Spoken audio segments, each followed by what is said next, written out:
గానలహరి ఛానల్కి స్వాగతం సుస్వాగతం. ఈరోజు కార్తీక పురాణంలోని 29వ అధ్యాయమైన ద్వాదశి పారాయణ మహాత్మ్యం గురించి తెలుసుకుందాము.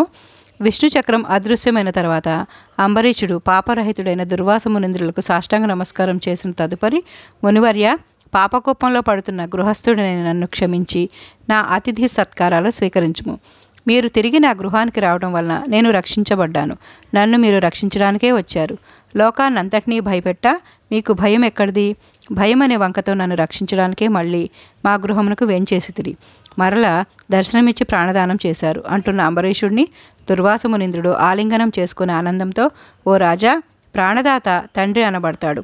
నీవు నా ప్రాణాలు రక్షించావు కనుక నీవు నాకు తండ్రివి. నీకు నేను నమస్కరిస్తే నీకు కష్టాలు కలుగుతాయి. కాబట్టి నీకు నమస్కరించకూడదు. నీకు శ్రమ పెట్టినందుకు తగిన ఫలితం అనుభవించాను. నా కష్టాన్ని బ్రాహ్మణ వ్యక్తిగల నీవు తీర్చావు. నీతో నిస్సంశయంగా భోజనం చేస్తానని అతనితో కలిసి భోజనం చేశాడు. ధర్మజ్ఞుడైన దుర్వాసుడు దయాళుడు, ధర్మములు తెలిసినవాడు.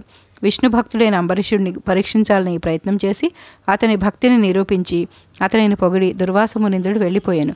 కార్తీకమున హరిబోధిని అగ్గు ద్వాదశి సకల యజ్ఞాల ఫలితం ఇస్తుంది, సకల దానాల ఫలం ఇస్తుంది, పుణ్యతీర్థాలన్నింటా స్నానం చేసిన ఫలితాన్ని ప్రసాదిస్తుంది. కార్తీక శుద్ధ ఏకాదశి నాడు ఉపవాసం ఉండి రాత్రి జాగరం చేసి ద్వాదశి నాడు బ్రాహ్మణులకు దానాలు చేసి భక్తితో పారణ చేసినట్లయితే అతని సకల పాపాలు హరిస్తాయి. కార్తీకంలో శుక్లపక్షంలో విష్ణువల్లభ అయిన ద్వాదశి కొంచెమున్న ఉత్తమ లోకాలు పొందగరే విష్ణు భక్తుల ద్వాదశిని విడవకుండా పారణ చేయాలి. కార్తీక శుద్ధ ద్వాదశి నాడు చేసిన దానం పారణ మహాఫలం ఇస్తుంది. ఈ ఉపాఖ్యానం శ్రద్ధాభక్తులతో వినినవారు సకల పాపాల నుండి విముక్తులయ్యి పుత్ర పౌత్రాదులతో సకల సుఖాలు అనుభవించి ఉత్తమ గతిని పొందుతారని అత్రి మహర్షి అగస్త్యునకు వివరించాడు. కార్తీక పురాణంలోని 30వ అధ్యాయమైన కార్తీక వ్రత మహాత్మ్యం గురించి ఇప్పుడు తెలుసుకుందాము.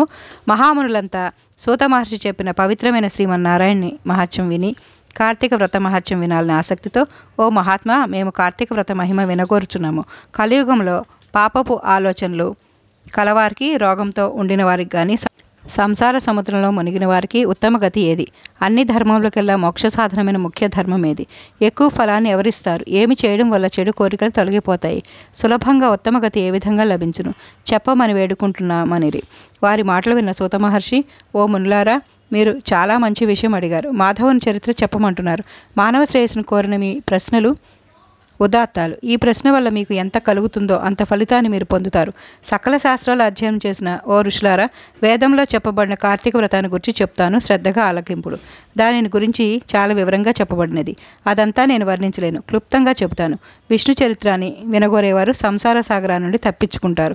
సూర్యభగవానుడు తులారాశిలో ఉండగా కార్తీక మాసంలో మాధవుని భక్తితో పూజించుట, స్నాన జప దాన పూజలు, నేతి దీపాలు వెలిగించడం మొదలైన సల్పుట వల్ల జన్మాంతంలో సంభవించిన సకల పాపాలు పటాపంచలైపోతాయి.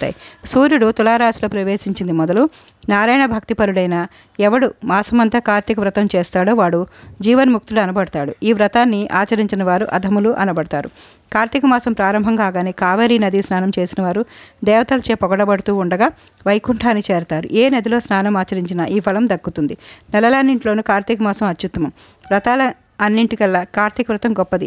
పాపాత్ములు వ్రతాలు ఆచరించడమే అరుదు. వారి వ్రతం ఆచరించడం వల్ల కలిగిన ఫలమే అరుదు. ఈ నెలలో దీపదానం, కంచుపాత్ర దానం, విష్ణు ఆలయం దీపమాలు వెలిగించడం, ఫలాలు, ధనధాన్యాలు, గృహదానాలు చేయడం వల్ల విశేష ఫలితాన్ని ఇస్తాయి. ధనిక దరిద్ర భేదాలు లేకుండా ప్రతి ఒక్కరూ విష్ణువుకు ప్రియమైనది అయిన కార్తీక వ్రతం వింటే అధిక పుణ్యం కలుగుతుంది.